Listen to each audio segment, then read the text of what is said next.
Hello, welcome back to my YouTube channel guys. आज मी तुम्हाला दाखवणार आहे पारंपरिक अशी पुरणपोळी रेसिपी. तर पाहू शका. तर आपल्याला पुरणपोळी बनवण्यासाठी सर्वप्रथम लागणार आहे चण्याची डाळ. तर मी इथे 1 वाटी चण्याची डाळ घेतलेली आहे. तर आपल्याला पॅनमध्ये चण्याच्या डाळीला थोडंसं आपल्याला हीट करून घ्यायचं आहे, थोडंसं परतून घ्यायचं आहे, जेणेकरून आपलं पुरण जे आहे ते चिकट होणार नाही आणि पुरणपोळीसुद्धा खूप छान आणि मऊसूद अशी होते. तर पाहू शकता मी एकदम कमी गॅसच्या फ्लेमवरती थोडीशी चण्याची डाळ अशी आपली गरम करून घेतलेली आहे. आता मी याला मिक्सरमध्ये लावणार आहे. सो मी मिक्सरचा एक डब्बा घेतलेला आहे. तर त्याच्यामध्ये मी चण्याची डाळ घेतलेली आहे आणि याला आपल्याला व्यवस्थित असं धुवून घ्यायचं आहे. चण्याच्या डाळीला धुवून घेतल्यानंतर यामध्ये मी घालत आहे पाणी थोडंसं एक्स्ट्रा घातलं तरी चालतं, कारण आपण जे आहे ते पुरणाची आमटी पण बनवतो. सो त्याच्यासाठी तुम्हाला ते उपयोगी येतं, येळवण्यासाठी उपयोगी येतं. तर पाहू शकताय मी इथे चण्याच्या डाळीचा पण डबा लावलेला आहे आणि सोबतच मी इथे राईस पण लावत आहे, जेणेकरून माझं काम सोपं होऊन जाईल आणि एकाच वेळी माझा राईस आणि डाळ दोन्ही पण शिजून होईल. तर पाहू शकता मी कुकर लावून घेतलेला आहे आणि आपल्याला एकदम असं खूप जास्त हाय फ्लेमवरती पण नाही काढून घ्यायच्या. 4 शिट्ट्या आपल्याला कुकरच्या काढून घ्यायच्या आहेत आणि पाहू शकता इथे माझी डाळ शिजून झालेली आहे. तर याला आता आपल्याला घोटून घ्यायचं आहे. सर्वप्रथम याच्यातलं जे राहिलेलं पाणी आहे ते आपल्याला बाजूला काढून घ्यायचं आहे आणि हे पाणी आपण फेकून नाही देता, त्याचा वापर आपण आमटी बनवण्यासाठी करतो. तर पाहू शकता मी आता इथे वाटून घेत आहे डाळीला. पाहू शकता किती बारीक डाळ आपल्याला झालेली आहे. त्यासाठी आपल्याला कुकरमध्ये डाळ शिजवायची आणि चार शिट्ट्या काढून घ्यायच्या, जेणेकरून आपली डाळ जी आहे ते एकदम गाळ शिजते छान.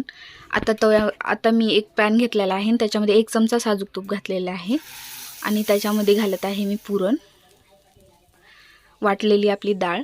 तर आता याला आपल्याला व्यवस्थित असं हे करून घ्यायचं आहे, परतून घ्यायचं आहे आणि मी इथे गुळाचं पुरणपोळी बनवून दाखवत आहे तुम्हाला. सो मी गूळ घेत आहे. 1 वाटी चण्याची डाळ घेतली होती म्हणून मी इथे बारीक चिरलेला 1 वाटी गूळ घेत आहे आणि आपल्याला हा गूळ आता आपल्याला डाळीमध्ये मिक्स करून घ्यायचा आहे. खूप अप्रतिम लागतं पुरणपोळी, गुळाची पुरणपोळी. तुम्ही नक्की ट्राय करून बघा. साखरेपेक्षा गुळाची पुरणपोळी हेल्दी पण आणि छान पण लागते.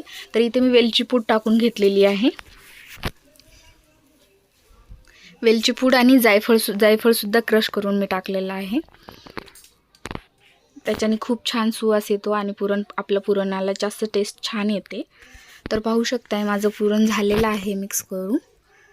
तर जवळपास आपलं पुरण आता रेडी झालं आहे. तर मी इथे माझ्याकडे ही चाळणी आहे पुरण वाटण्यासाठीची. तर याच्यामध्ये मी आपलं पुरण सगळं टाकून घेतलेलं आहे आणि त्या चाळणीमधून गाळून घेतलेलं आहे पुरण आपलं.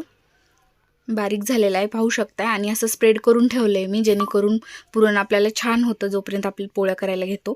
इथे आता मी कणिक मळून घेतलेली आहे आणि कणकेचा असं छोटासा असा गोळा घेतलेला आहे आणि कणिक आपल्याला सैलसर मळायची आहे, जास्त पातळ करायची आहे, जेणेकरून आपली पुरणपोळी छान होईल आणि फाटणार नाही. तर पाहू शकता अशी पारी बनवून घ्यायची आहे आपल्याला कणकेची आणि त्यामध्ये पुरणाचा असा एक गोळा घेऊन पुरण घालायचं आहे. तर मला जास्त पुरणाची पोळी आवडते म्हणून मी जास्त पुरण घालून पोळी करते. तुम्हाला तुमच्या आवडीनुसार तुम्ही कमी जास्त पुरण घालू शकता, पण खूप जास्त पुरण घातलं तर पुरणपोळी तुमची फाटू शकते. सो तुम्ही त्यानुसारच पुरण त्यामध्ये घालायचं आहे. तर पाहू शकताय मी अशा प्रकारे बनवून घेतलेलं आहे आपलं डो आणि आता त्याला मी एकदम हलक्या हाताने आपल्याला पोळी लाटून घ्यायची आहे आणि कपडा घेतलेला आहे मी याच्या खाली, जेणेकरून आपल्याला पुरणपोळी इझिली लाटता येईल आणि खाली चिकटणार नाही. तर पाहू शकताय मी फ्लिप करून आता लाटत आहे पोळी. तर अशा प्रकारे खूप गोल आणि छान अशी पुरणपोळी आपली रेडी झालेली आहे लाटून. तर आता तव्यावरती आपला तवा तापलेला आहे, तर यावरती थोडंसं तेल मी टाकत आहे आणि त्यानंतर पुरणपोळी वर टाकली आहे मी, पाहू शकताय तुम्ही. तर याला आता फ्लिप करून घ्यायचं आहे आपल्याला.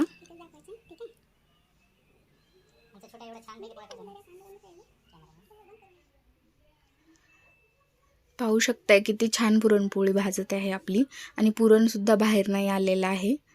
तर तुम्ही व्यवस्थित हलक्या हाताने जर लाटून घेतली तर पुरणपोळी खूप छान होते आणि पाहू शकता पूर्ण असा पापुद्रा सुटलेला आहे पोळीला.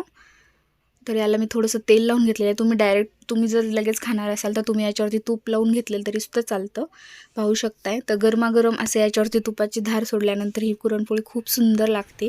तुम्ही नक्की ट्राय करून बघा. मी इथे अजून एक पोळी तुम्हाला भाजून दाखवत आहे.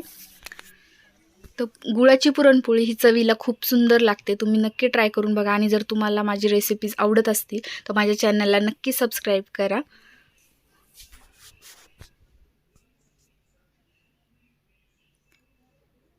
आणि अशाच नवनवीन रेसिपीज तुम्हाला पाहायच्या असतील तर बेल आयकॉन दाबायला विसरू नका. थँक्यू.